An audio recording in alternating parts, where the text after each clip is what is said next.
मकर astro के प्रिय दर्शकों, ध्यान से सुनिए।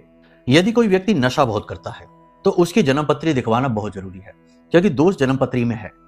बुध बुरी तरीके से उसका खराब है, डिस्टर्ब है।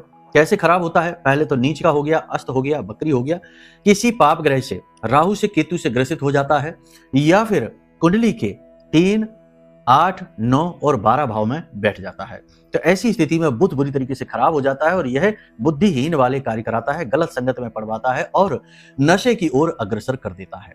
ऐसे जातक अक्सर नशे की चपेट में रहते ही। तो कुंडली दिखाइए, इससे बेहतर तरीके से पता चले कि कारण क्या है और कुंडली के अनुसार निवारण दिया जा सकता है। लेकिन इस निवारण को करने से पहले आपको हम बता दें कि एक उपाय है जिसे आप करिए, जिससे इस नशे की लत में छुटकारा प्राप्त होना शुरू हो जाएगा। देखिए, आपको करना क्या है कि व्यक्ति जिस भी प्रकार का नशा करता है, अब हम नाम तो नहीं लेंगे चीजों का, लेकिन नशा तो आप समझते ही हैं कि क्या होता है, किस प्रकार से होता है, किन चीजों से होता है। तो जिस भी प्रकार का नशा इंसान करता है, उस ही चीज को, जो भी पदार्थ वो लेता है, उस पदार्थ को आपको अपने घर की दक्षिण दक्षिण पश्चिम दिशा में रख देना है। ठीक है, समझ में आया? साउथ साउथ वेस्ट, इस दिशा में रखना है। अब ये दिशा कहां है? आप अपने घर का कंपास लेकर आंकलन करिए, दक्षिण दिशा कहां है।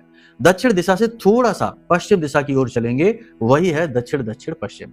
यानी कि देखो, इस तरह विभक्त करेंगे कि दक्षिण दिशा और पश्चिम दिशा के ठीक बीचों बीच जो कोना है वो नैऋत्य कोण है, और उस कोने से दक्षिण दिशा के ठीक बीचों बीच जो जगह बनी है वही है साउथ साउथ वेस्ट।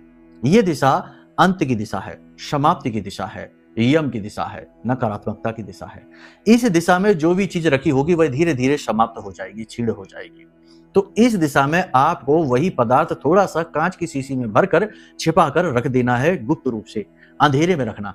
ठीक है, ये विशेष क्रिया है, इसे आप रख दीजिए।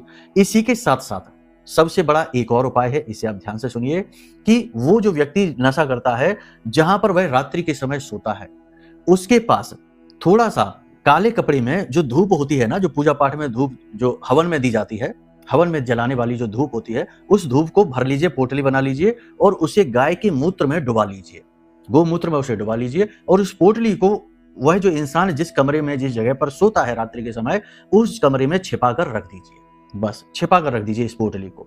आप देखेंगे कि धीरे धीरे उस इंसान की रुचि नशे से समाप्त होती जा रही है। हालांकि वह कुछ विचित्र सा व्यवहार करेगा, उल्टा सीधा व्यवहार करेगा, लेकिन आपको शांत रहना है और चीजों पर गौर करना है। धीरे धीरे उसकी प्रवृत्ति शांत हो जाएगी और नशे से उसकी दूरी बननी शुरू हो जाएगी। ठीक है, इस उपाय को आप करके देखिए, फिर हमें बताना कैसा रिजल्ट मिला है। बाकी कुंडली आकलन कराना एक परमानेंट सॉल्यूशन है, उसे आप करवा ही लीजिए। ठीक है, प्रेम से बोलिए जय माई की, जय मां बगलामुखी।